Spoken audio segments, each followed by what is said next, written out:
So welcome, sir. On behalf of ICT Academy, on behalf of the entire set of participants, we welcome all three of you to this important session today, which is part of our Sky Campus initiative. It's a digital knowledge series which we are intending to support educators across the nation. You either take talent or you build talent. You do something or other with the academia. So we are willing to listen to you, and let us go one by one. First, I will request Dr. Murali Padmanabhan for the first speaker. So can we go ahead, sir? Dr. Murali Padmanabhan. Thank you, Mr. Anbu, for inviting me for this, this session. And I think I feel really privileged and honored to be part of this community and addressing educators from across India. I think it's amazing. I also thank my co-panelists, Mr. Shiv and Sanjiv, taking time out and being part of this. I think this is a fantastic initiative from the ICT Academy. And just like Mr. Anbu said, we had an in-person conference, which is the Bridge Conference, where I also addressed, and we had about a few hundred people in the room. And now we are able to reach, I think, thousands of people across India, from various parts of India. So it's so heartening, and I'm so glad that we are able to do this. So I'd like to thank ICT Academy from my bottom of my heart for making this opportunity for me. Now, I just would like to kind of switch gears into the topic that we are expected to speak on today, the Vuca World. I think all of us have heard about or are familiar with this term, I'm sure. And I think possibly first time in our living memories, we are in contact with what can actually happen, right? When can a situation become volatile, when it is uncertain, when can it becomes very complex, and when can it become very ambiguous. I think the current pandemic, the current situation that we are in, kind of embraces the entire VUCA, right?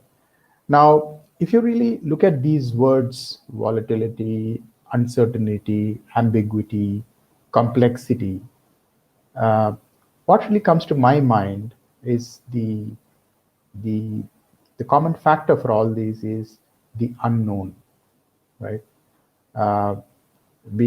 If you're in a volatile situation, you really don't know what's going on. For you to make sense of that situation becomes difficult. Same thing with uncertainty, same thing with ambiguity. So that's the common, I would say, unifying factor for all these five words, right? It's uncertain. We just don't know.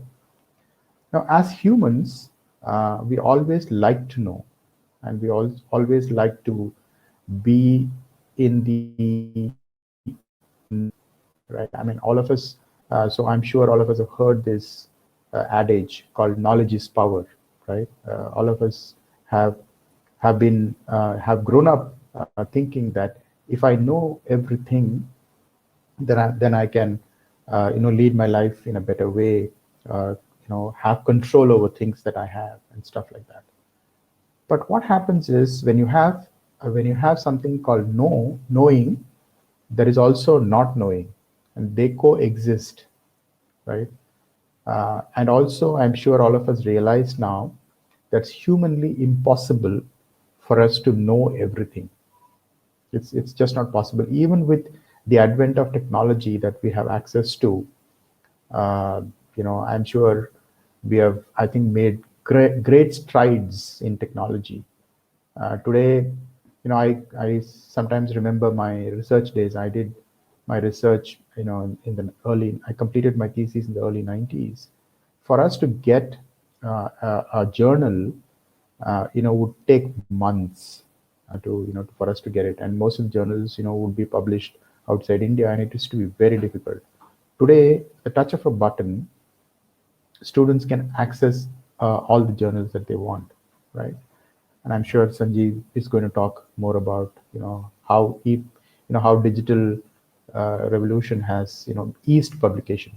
But in spite of all this, we still don't know many things, and I think that's the issue with humans.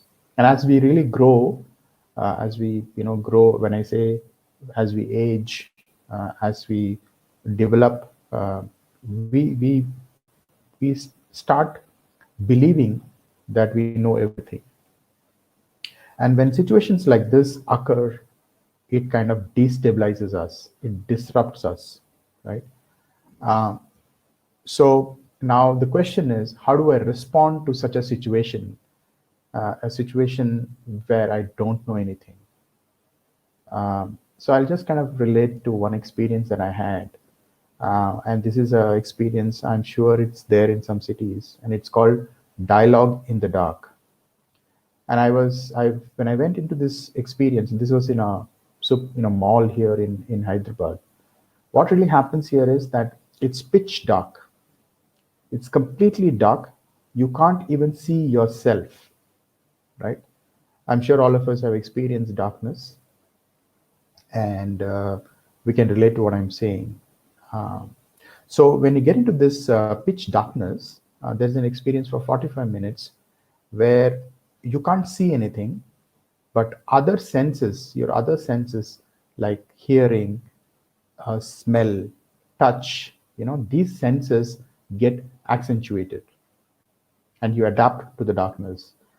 So there are different experiences that's done, and what really happens is that you start doing things that you possibly thought you couldn't. For example, exchanging money, right? Exchanging money in total darkness, and things like that. So I think that was the first experience where I got in touch with not knowing and being calm. Of course, there were people to help us in that, and some of you might have gone to this experience as well. And it was quite a big surprise to me after I got out of this experience. People who led me in the darkness were people who just couldn't see. They were visually challenged. Now, a person like me who can see, who's physically fit, was completely challenged in darkness, and another person who can't see like me was completely comfortable in darkness. So what did it teach me? I think all our abilities, competencies, skills, knowledge, they are very contextual, right? So you just can't know everything. So that's one. So in a situation like this, the VUCA situation, what can one do? One needs to be very patient and see how things emerge. Pay attention to what's happening with you as an individual, and also see what others can help you with. I think this is exactly what happens is, how do you complement our weaknesses with strengths of others? And collaboration and teamwork certainly helps a lot, right, in such situations. And I'm sure you have seen this either in stories or in you read these things. When people come together in a very unprecedented way in a crisis, right? When something hits, people come together to kind of get over that crisis, help people, help each other, and things like that. And we have seen many stories of that kind. So, reaching out for help and being comfortable with not knowing and asking for help is, I think, a very important thing. And especially leaders, what happens is, and when you really attain a leadership position, many times leaders operate from expertise, operate from knowing. And when such a situation hits, most leaders find completely disoriented. That's when I think you need to pay attention to how you can reach out and what help can you get. I think that's very important. The second aspect of this is that what is your response to an ambiguity? If as a leader, if I get rattled, if I get disturbed with I don't know how to proceed, and I'm completely dysfunctional. When I say dysfunctional, I don't even know how to take the next step. I don't even know where to ask for help. I don't know anything. I'm just completely frozen. And that can happen. And if that happens, then I think it's a very difficult situation and somebody takes over, right? So it's important to kind of see what kind of team you have, what strengths they bring. I think that needs to be, you need to have that awareness. It's also important for us to pay attention to our own strengths in these kind of situations. And there are enough studies to prove that when a crisis hits, many a times we give up our strength. And there are numerous anecdotal examples that you can see. There are also psychological research that has been done where people give up their strengths during a crisis, during a situation of this kind, primarily because you get into the grip of not knowing, right? You have this response of freezing, or running away from or escaping the situation, right? Because you think it is life threatening. So you really don't use your strengths completely. So it's important for us to pay attention to what am I doing here? What are my strengths?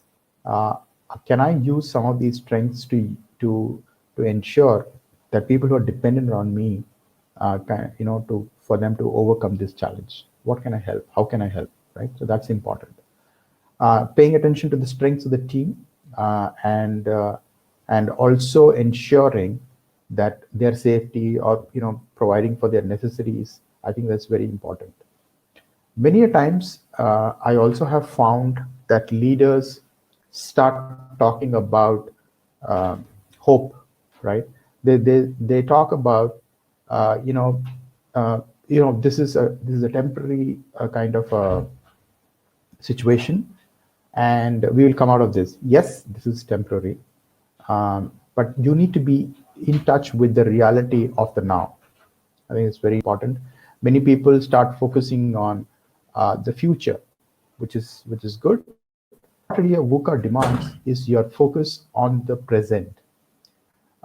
Again, I would like to go with a metaphor, and the metaphor for you is that when you're in darkness, if you really want to shine, if you, let's say you have a torch or a candle, and you want to shine it, first you will always shine it near you, right? You start looking at things which are near you so that you don't stumble and fall.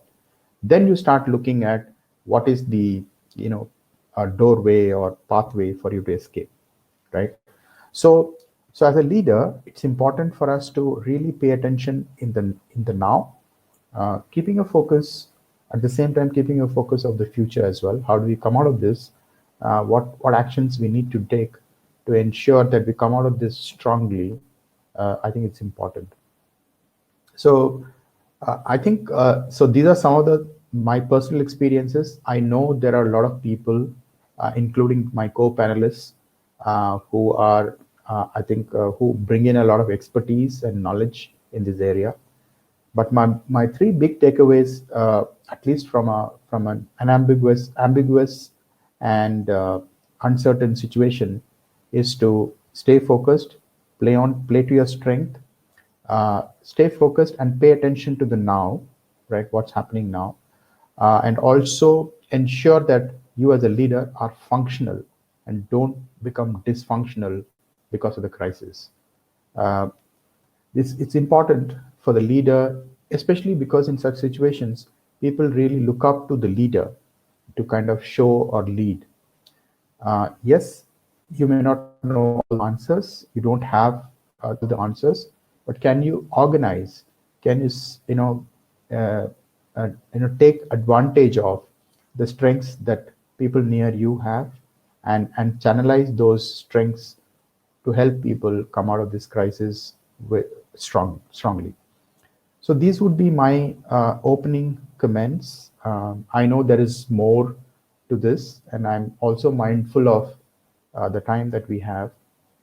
So with this, I'll kind of, hand it back to Mr. Anbu, for him to facilitate with the rest of the speakers. Thank you so much Thank for you. taking time. Yeah. Thank you so much, sir. Thank you very much, for making very brief points, and specifically what you said finally. Stay focused, stay attention to now the current, and also ensure you as a leader you should be functional. In this, specifically in this crisis, we cannot be non-functional. I think that's the key, because end of the day, all our educators, their HODs, principals, the deans and directors. That message is a very key message. Thank you very much, sir. Thank you very much. So now we will move on to our next speaker, Mr. Shiv. Hope your audio and video is clear. Yes. So over to Ms. Shiv, who is actually global delivery head of Syntel, specifically the manufacturing practice. I think let's listen to him on the industry side, how we are going to look at the future and things like that, sir.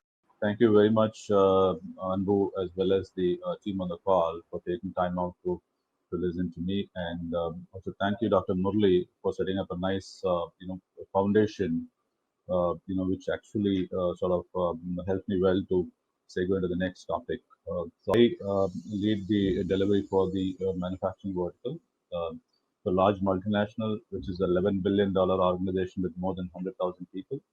So what I'm going to talk about today is on three aspects. One is from an internal aspect, how do we manage the current crisis, right, to manage the COVID situation, number one. Number two is from an external perspective or from a client perspective, how is the industry reacting? What are customers expecting from us, right? That's the second part. And then the third part is on the what do we see? What is going to be the new norm, right?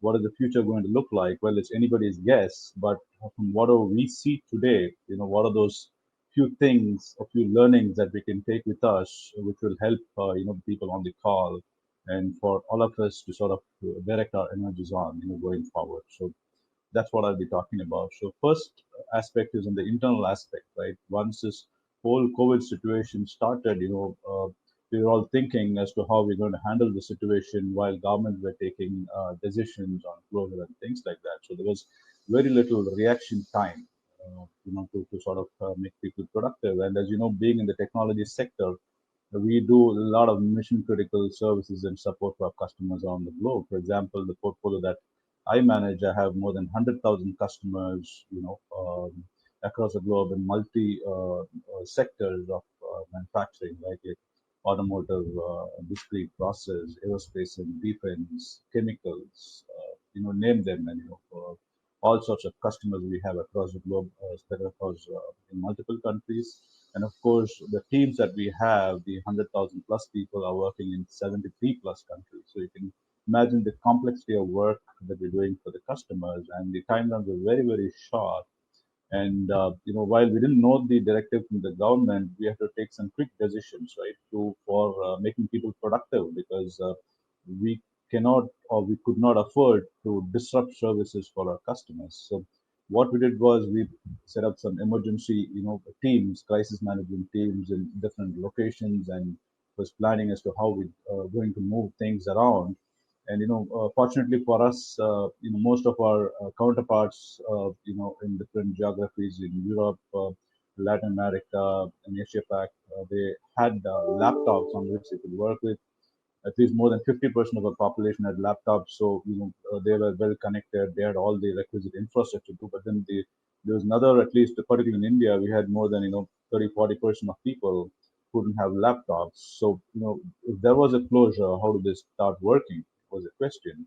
So again, there was a challenge. We had ordered laptops. The laptops had to come.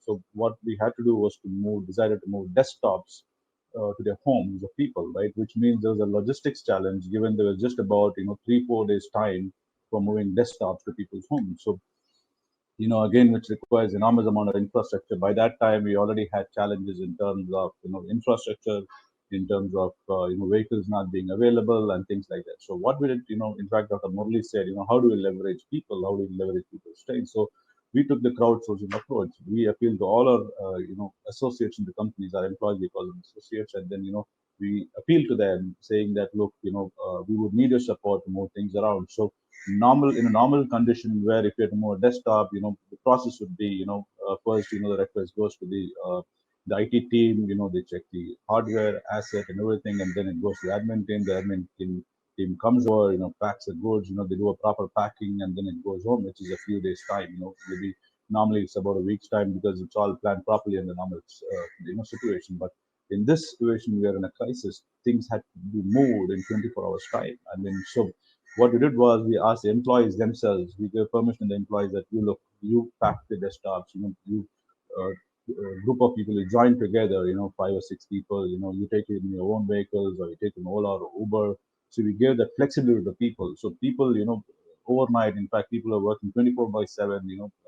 Women employees, male employees, all of them are working around the clock to make sure that they were productive, because at the end of the day, clients are important. As I said, we could not disturb, because we do 24/7 services to our customers across the globe. So within a span of 3 days, we were able to move more than about 9 to 10,000 desktops in different cities in India to people's home.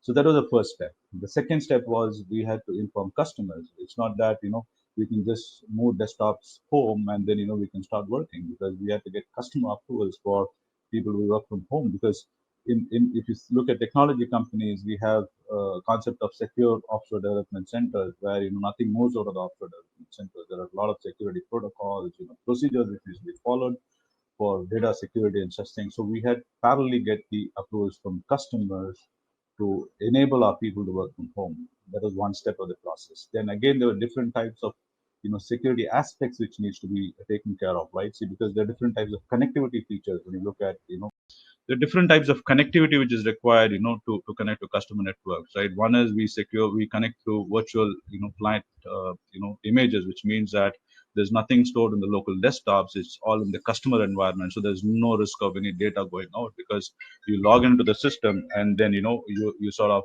get into the customer network.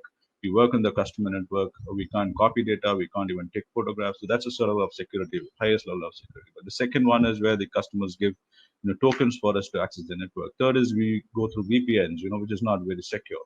So all of these security features and protocols need to be addressed when a person is working from home. And not only that, see, because when employees in the office network, the desktops don't have all these security features like hard drive encryption or data leakage prevention, because one is you're working in a secure environment, in a local area network environment, as we call within the office premises. But then when we move desktops out, we had to make sure the desktops had to be encrypted. They had to make sure that the data leakage prevention software is installed in the desktop. So a lot of softwares needs to be installed, but we didn't have time, so we had to do that virtually. So we ensured that we had a self-service portal where people could log into the portal and download the softwares, right? So that was one part of it. The other part was also the network bandwidth. The whole setup in the organization was geared more towards working internally. So we have about more than about 40,000 people working in India, and so they were all working on a local area network, where the infrastructure was set up towards working from the office. But when they go home, the bandwidth and other things need to be enhanced, because people are going to be working from their home offices, from using Wi-Fi. So we had also got to ensure that the bandwidth of the network is improved, upgraded for so that there is no crash, or the service is not disrupted.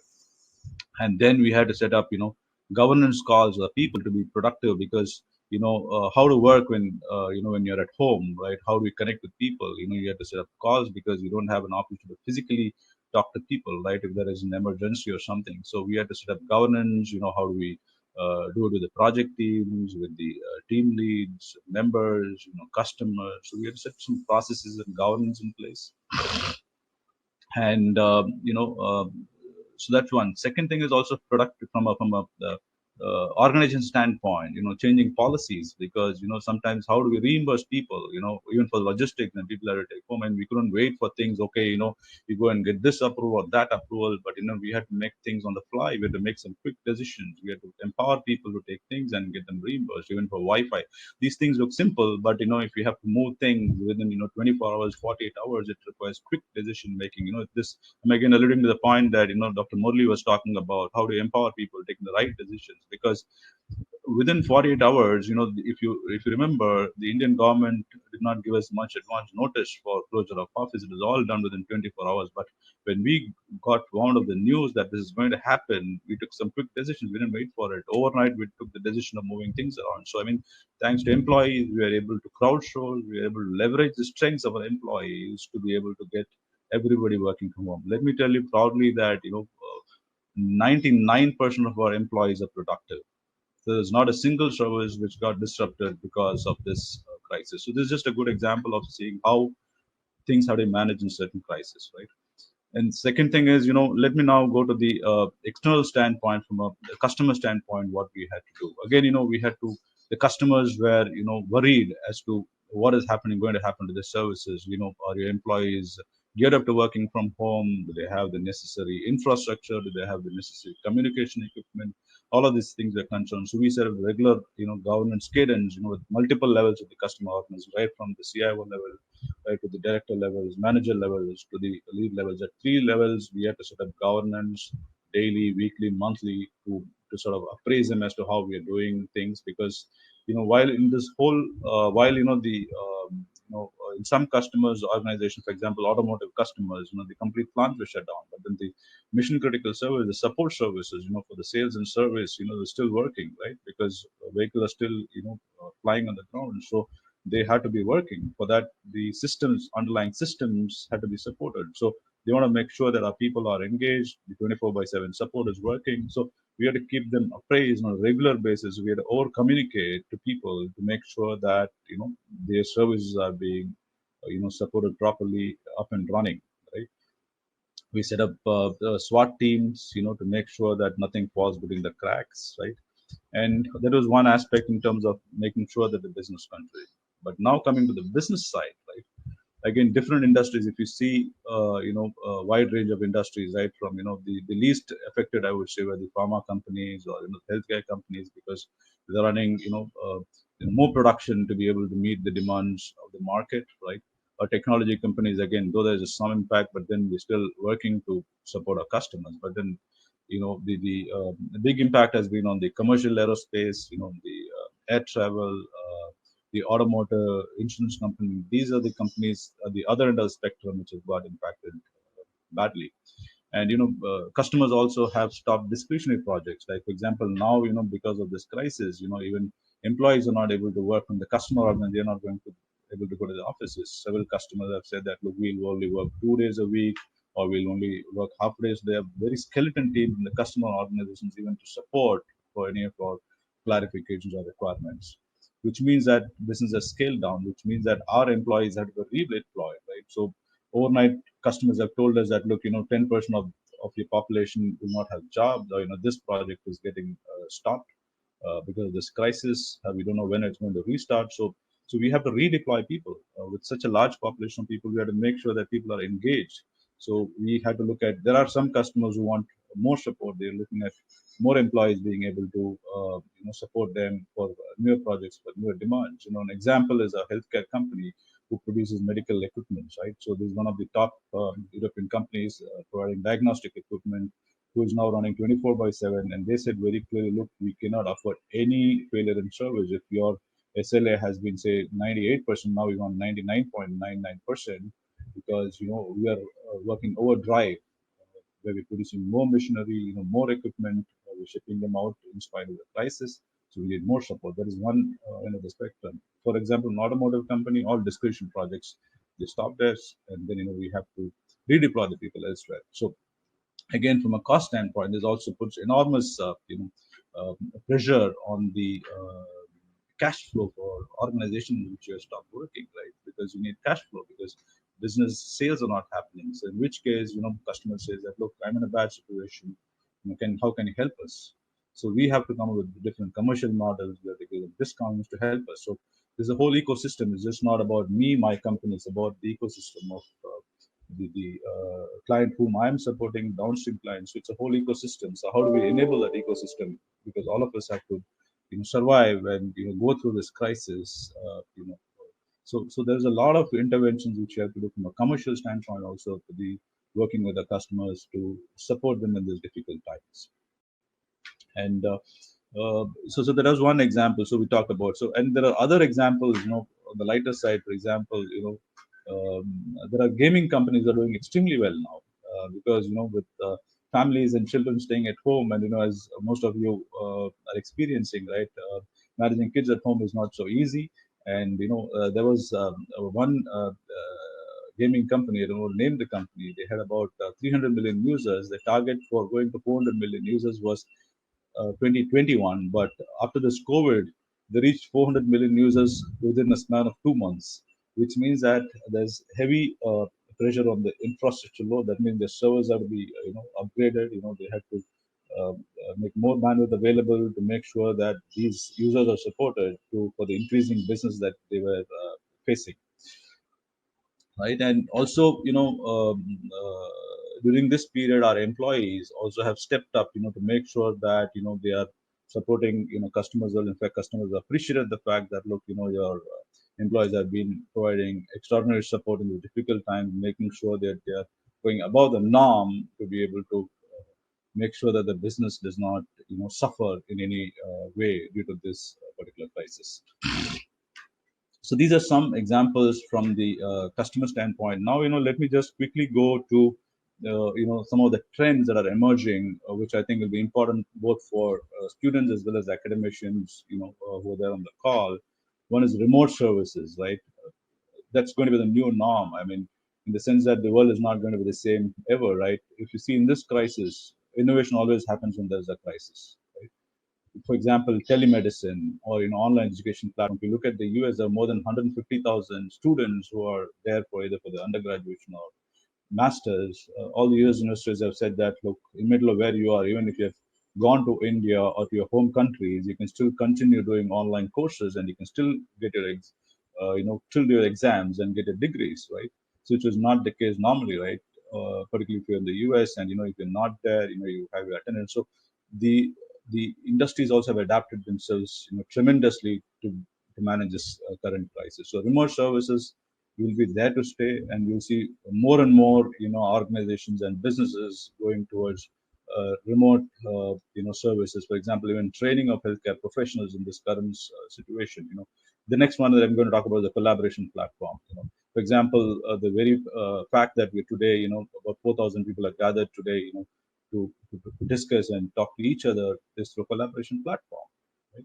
I mean, there have been cases where in the US, people have been trained using, collaboration platforms quickly to get up to the crisis, because there's no enough medical professionals or doctors to be able to manage the current crisis. So that's one pretty good example. Arogya Setu, which is, the application which the government of India has launched now, where, people can see the live status, and you can see the COVID, site which is coming. So these are all examples of collaboration platform, both professional and social, which is going to increase the collaboration with people.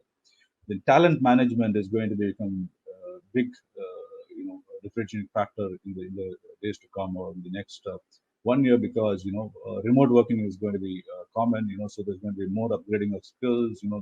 The demands, or what we call the technology trends, are going to be changing in terms of what focus the business industries are going to have, right, in the current situation to manage the new norm. Right? So talent management is going to change, and I would think that is a very good opportunity for people, to upgrade their skills in different new technology areas. And also, I see this as an opportunity where people will have the ability to work remotely in different industries across the globe, right? Again, online retailing, 10 years back, the online retail was only about 3-4% of the overall retail business. But today, if you see, it's gone to more than 30%. And now, people who also were not inclined to online retailing are going to go more towards online retailing. And that's going to stay because, in this current situation, nobody is able to go to any brick and mortar store to buy things, right? So online retailing, online services is going to be the new norm. again, data management is going to be extremely critical. Of course, today in the current context, even if you see in the last 1 month, how organizations or how governments have been able to pull data together, from multiple sources and get, live real-time data so that we are aware of what's happening across the globe to the minute is incredible. I mean, of course, in the typical world, it would have taken months and years to develop such application platform, but you see, necessity is the mother of invention. In a short period of time, things have moved so fast. Again, the last point is supply chain. Today business have really suffering, right? If you look at it, retail industry, for example, people who are there in the manufacturing business, right? Huge stocks have piled up. Customers have canceled orders, right?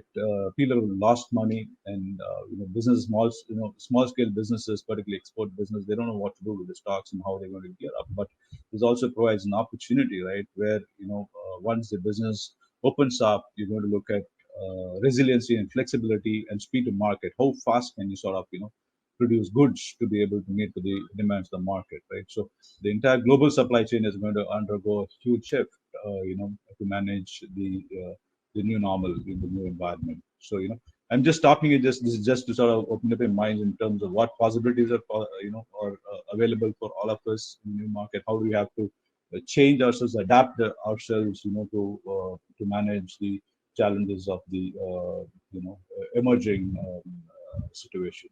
Okay, so I'll just stop here. I'd be glad to take any questions. Thank you. Thank you, sir. I think you made the points very specific to industry on how things are shaping up now, and also you touched upon the talent point, and you said it is going to be different. So let's when in between we had a little low audio because of the mic, I think. No, but it was audible, but it was a little lower. Okay. It was fine, but it was fine. No, I could get a lot of messages from the chat window. So thank you so much, sir. Now let me go to the next speaker. Then if there is any questions, I will always take it up for you. So thank you very much, Mr. Shiv, for that wonderful session. And now let me request Mr. Sanjiv Goswami to take up. Okay. May I request Mr. Sanjiv Goswami for his presentation? Thank you very much, and it's a pleasure to be on this panel and to be speaking to so many people across the country. I mean, I'm really honored, and I'm also humbled by this opportunity. Well, without any further delay, I think Murali first has very well laid out the challenges of VUCA in very simple terms, as explained already.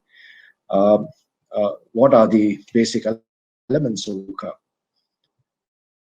And I think Shiv presented an excellent case study on how elements of VUCA are disrupting our life, and how organizations are coming forward to deal with them. Well, I'll try my best not to be repetitive of what has already been said, so I'll maybe change my talk as we go along in a way that I'm possibly able to present you with some new ideas. Well, to be a little more organized, I have put together this PowerPoint slides on some of the points that I thought would be relevant for our discussion today, and maybe of use to you. Well,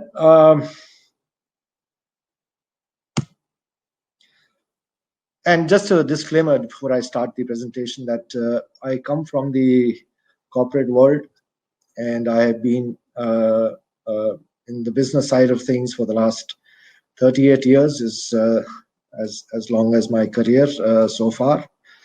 And my talk is going to focus largely on actual business, actual real life situations that we face, and how do we deal with it.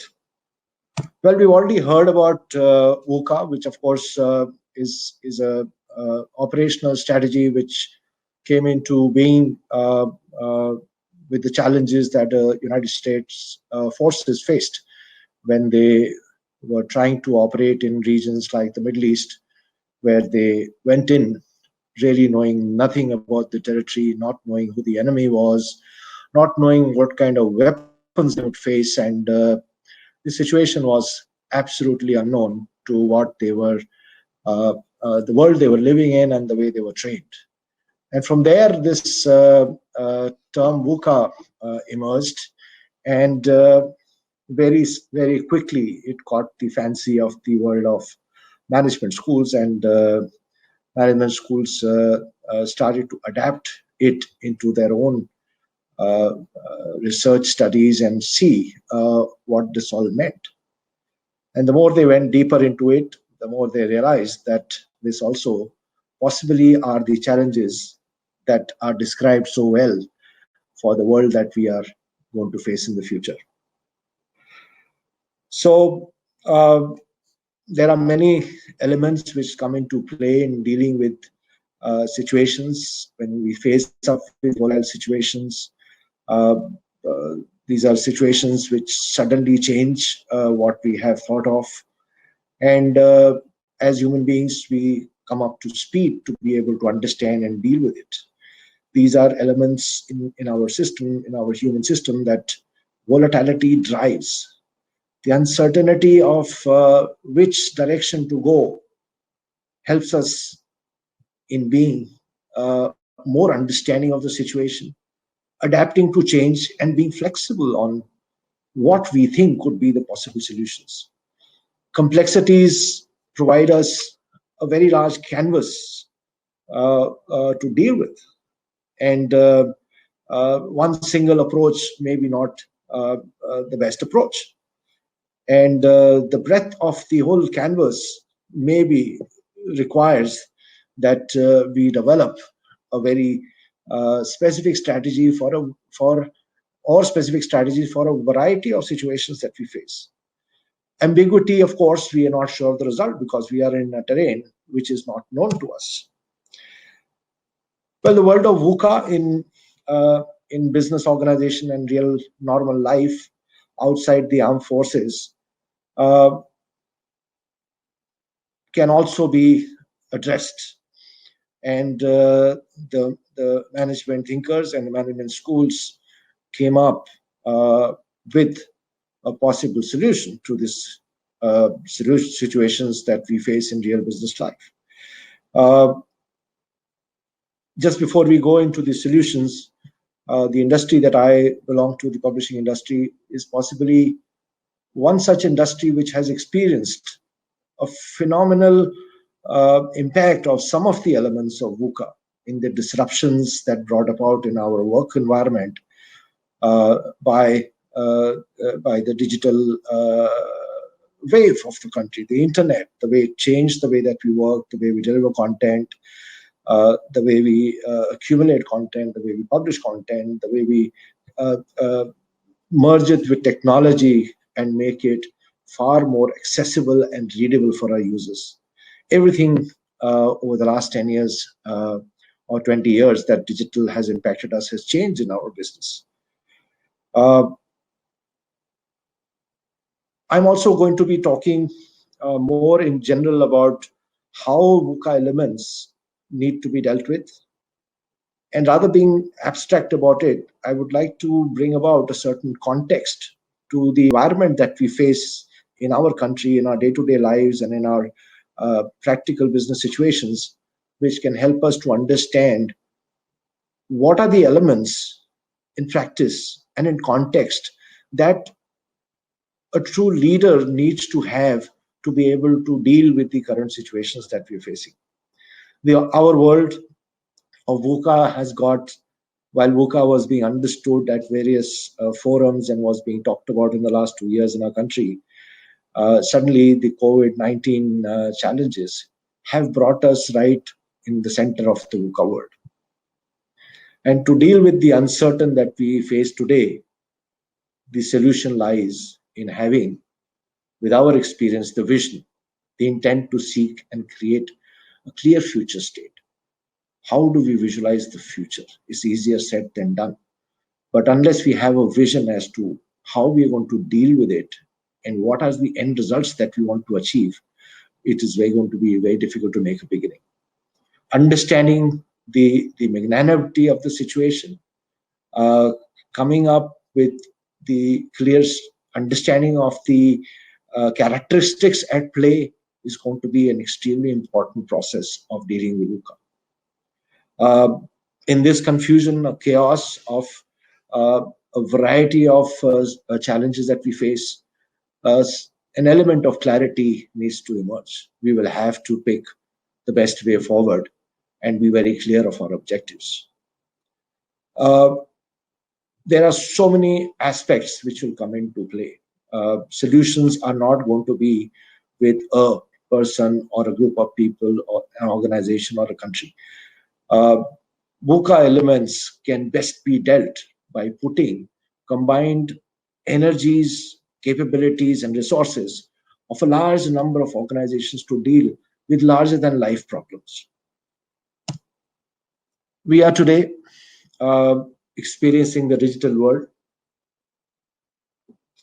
A lot of new buzzwords, especially in the academic life, even in normal professional and working life, have come into play. Data analytics, artificial intelligence, Internet of Things, cloud computing, data sciences, robotics, and machine learning. And the point that I want to make here is these are not technologies which are limited to people who are practicing technology as a profession or studying technology as an educational pursuit. These terms and these technologies are today impacting our lives across the board, whether it is in computer science or sciences or human sciences. All these technologies are coming into play and are changing the way that we work in every aspect of our life. The future, as it seems today, and the way that things have lately unfolded in the last couple of months or 3 months that the world has been challenged, digital commerce is there to stay. I think in real practical life today, it has completely changed the way that we shop. In the challenged environment that we are in, online support, online shopping has become a norm. And digital commerce is going to be one area which seems to be on the roll and will expand tremendously.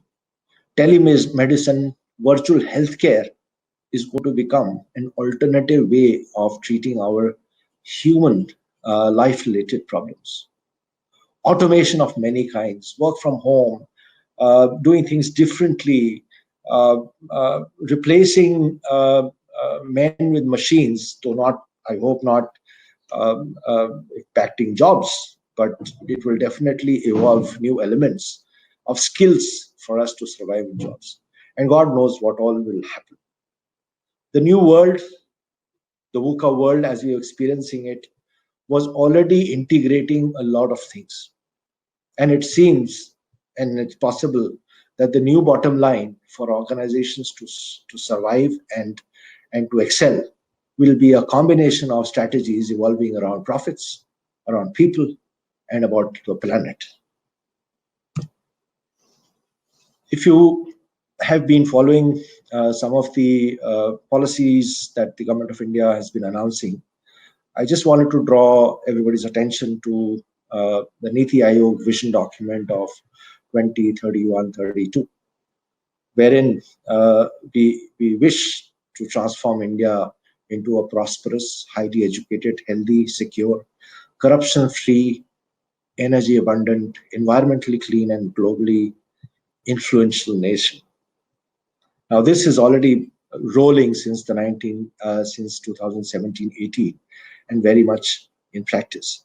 But there's one specific element which is point number 2 in the vision of this Niti Aayog document that I would like you to draw attention to, is combines national social goals with international sustainable development goals. Now, what are these sustainable development goals? Well, the United Nations and the world in large did realize that the way that the world was growing in various directions needed to be looked at deeply and did need a correction in its course. Well, the development that we have been chasing after the Second World War has not been a planned development process. It's driven by uh, the ease of using technology innovations, and we have been rapidly using our resources without any plans in place. So the global community under the aegis of the United Nations came up and agreed on a sustainable development goals that the world needs to adopt for it to survive in a more meaningful way. So they came up with 17 goals that have designed to integrate global ambitions on tackling poverty, reducing inequality, combating climate change, protecting ecosystems, including oceans, forests, and diversities. And it's an ambitious and universal agenda. And what's important that everybody will have to play a certain role in adapting to these sustainable development goals to be able to make it a success, so that we develop as a world where we are able to sustain. Today, our rivers are polluted. We are running out of clean drinking water. The environment is so polluted. We are impacted by disease. We are challenged in so many ways. And if you then relate it back to the way that we've been developing, the way we've been evolving as the world, and how we're using technology and how we're depleting the natural systems, it's a mind-boggling challenge. And both education systems and corporates will have to work hand in hand to make this world a better place to live in. Well, they've announced these 17 SDG goals. They are also available on the United Nations website, and also on the Niti Aayog website, which the world is now looking at, debating, and changing the way that we work. And this becomes absolutely necessary, because where we have brought the world is in a VUCA state. And it has further got complicated by the COVID-19 challenges that the world is facing. So this is a great time to look at these recommendations and start thinking about them and creating space for them in our daily educational and professional lives. I won't go into each of them because it will take a long time to explain them, but they are very simple goals that we have set up. Affordable clean energy, clean water and sanitation. It's easier said, but how do we create an environment which can deliver clean water and sanitation? A lot of what we have done in the past will need to be looked at for us to change. Affordable and clean energy is easier said, but we got so used to the way that we use machinery, the air conditioning systems, and so on. Are we creating clean energy? And if we wish to, then how can we on a mass scale do that?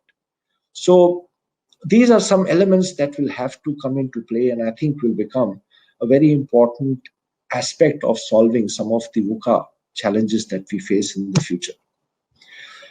Well, leadership, I believe, cannot be an abstract process. Well, yes, lots of books will define leadership as a team leader and have very fixed ideas about it. But in the transient and the dynamic world that we live in, leadership can only succeed in context to the environment in which we live, the environment and challenges that we face today. And leadership is not something that we can say is certain elements and certain principles that will stay forever.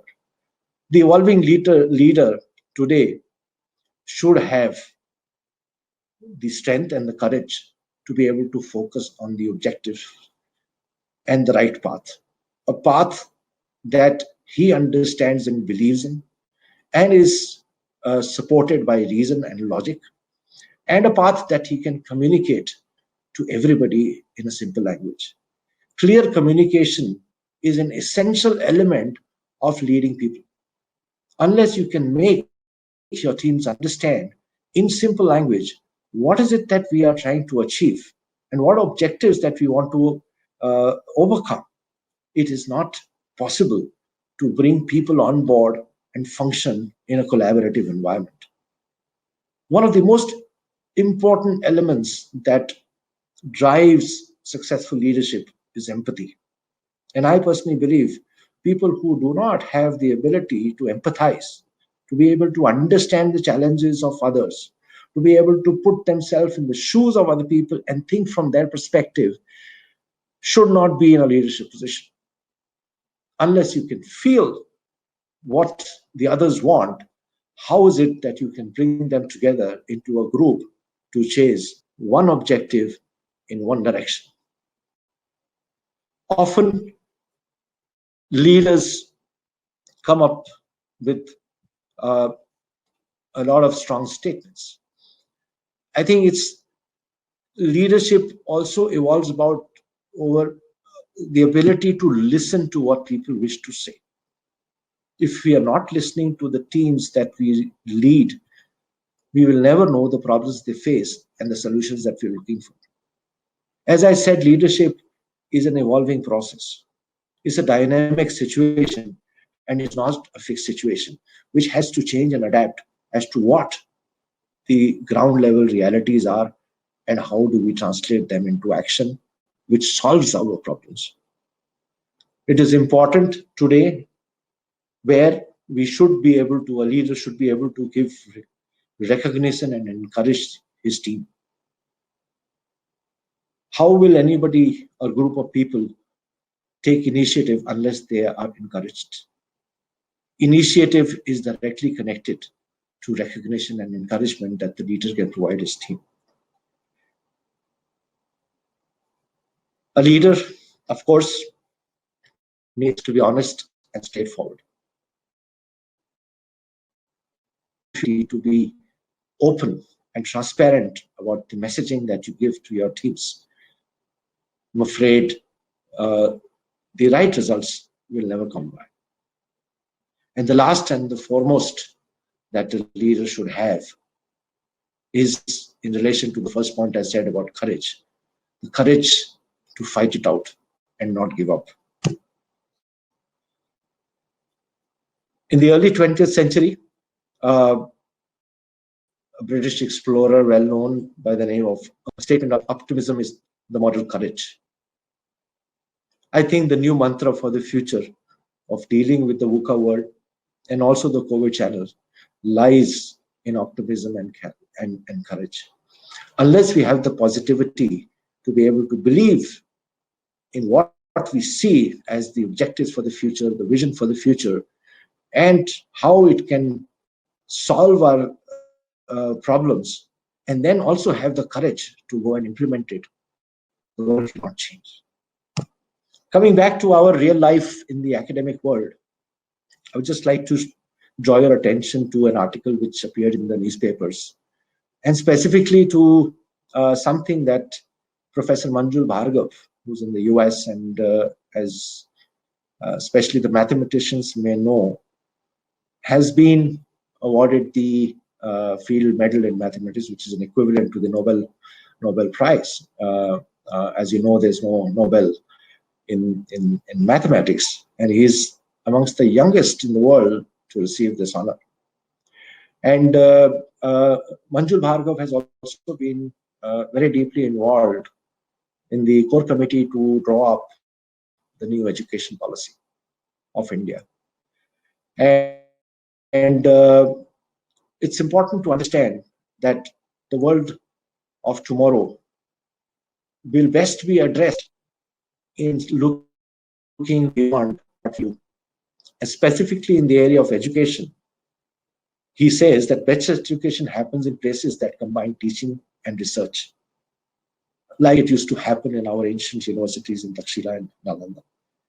These are very deep words that need to be understood, because the graduates that we are creating today need to be far more efficient when they go and find jobs in the commercial industry and the corporate world.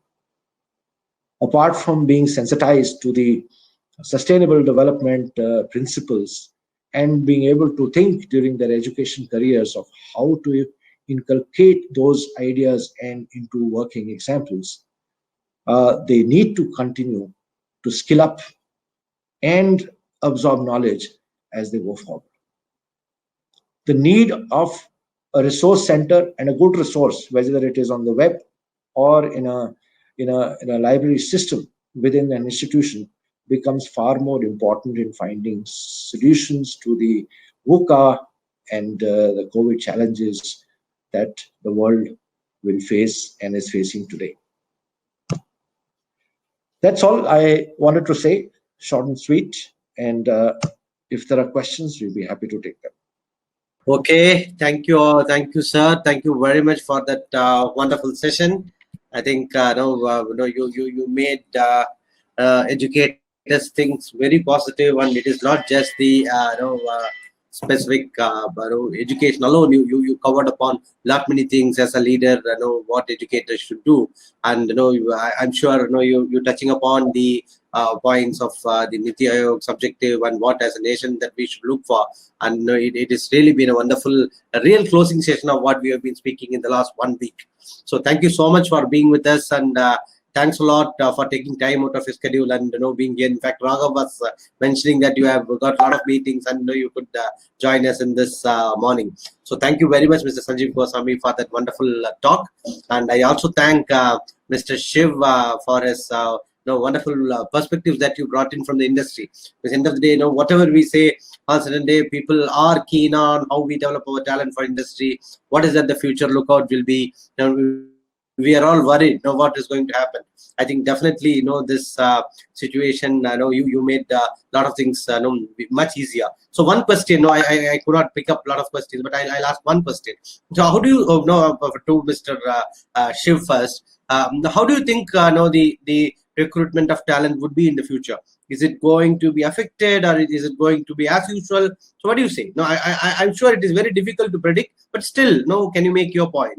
Okay, again, see I always, I'm an optimist, and I believe there is an opportunity in every crisis, right? And see, there are two things here. One is from a cost standpoint, right? There are several companies who have not really offshored a lot, right? In the sense that they still, particularly European companies, they've been still very on-site centric, right? Because unlike the US, which is outsourced a lot, Europe is still not outsourced to that extent, right? While there are pockets, but I still see there is a huge opportunity. That's number one. Number two, there is a lot of cost pressures, right? Because with this downturn, there's a lot of cash flow. If you see, a lot of companies applied for large bailouts. In fact, large automotive companies, $90 billion companies, are applied for 10 billion, 12 billion bailout packages because they'll be otherwise closing the business, and they cannot afford to close the business. So from a cost takeout, they have to reduce costs, which means that, and technology is there to stay, right? What means is after COVID, I mean, business has gone down, but then if they have to get back into business, they have to do more sales and marketing campaigns. They have to change the way of the approach towards the market itself, which means that they have to go with more digital content. Even if you look at the current technology spend, maximum spend was happening in the sales and marketing area. So which means that they have to come with new applications, new modes of communication to people, new methods of tapping to business, right? Which means that there's an opportunity for us, for all of us, and which means that they want to also reduce the cost, right, of Yes. technology, right? Which means that they have to come to a big country like India for tapping to the people, right? So I believe there's a huge opportunity after this downturn. That's number one, because you cannot afford to have on-site resources at 100 euros or so much high expense. So which obviously people from offshore can do. But then also the challenges today, you being academicians, you would know that already there is a big trend towards digital, right, where people have to be multi-skill. So all the more, I would say that people have to focus towards multi-skilling themselves. So today, if you look at it, the technology boundaries are blurred, right? If you look at 5 years, 10 years back, you're either a Java specialist, you're a specialist in BI area, you're specialized in big data. But today, if you look at Industry 4.0, in fact, we're doing projects in Industry 4.0. If you look at a lead developer or a data engineer, the sort of skills they're asking for is multifaceted, right? So the guy, even yesterday I was looking at a JD, the guy needs to know Java, the guy needs to know Scala, the guy needs to know Python, the guy needs to know data mining. So it's just not restricted to one area, right? So I would urge people to get them multi-skilled in as many technologies as possible. So that's the big opportunity, in my opinion. If you're able to skill yourself in 3, 4 areas, 5 areas, trust me, you have more opportunities. So Thank you, sir. Mr. Sanjiv, any closing remark from your side? Now, for what is your message for the researchers? because academic fraternity and there is a research fraternity within this group. So any message to the researchers at the current context? Find us a solution for COVID as quickly as you can. Of course. Of course. Yeah, I think the researchers are already doing their best, and we are one of the premier companies in the world who publish a lot of research from the researchers, and it's a very robust and a very involved and a very global system that we have today. And what digital has allowed us to do in the publishing world is to connect across borders. And today, the research community is far more networked with each other, irrespective of the location they are in, because everything is digital and they connect so well today. So it doesn't matter if there is a research team in India, they would be connected in their area of research to anybody in Iceland or Japan or the US. So the world of research is well poised, and it's also available and transparent. And I guess we are lucky in a way that knowledge is free flowing across the world. And if that is what is happening in the world of research, I think humanity is best served, and the interest of humanity is best served. Thank you, sir. I think thank you. That's a message which I thought you should be giving finally as a closing, not only for your talk for this entire season, because educators play a big role in research, and I'm sure you coming and closing that is really a big boon to us. Thank you very much to both Mr. Sanjiv and Mr. Shiv, and Dr. Murali had to leave for some meeting. Thank you very much to him too. So all three of you made wonderful session today. We could get a lot of messages over the chat window. Thank you very much for your valuable input through this academic fraternity, through ICT Academy, and its platform. Thank you very much to both of you, sir. Again, Thank you. Thank you.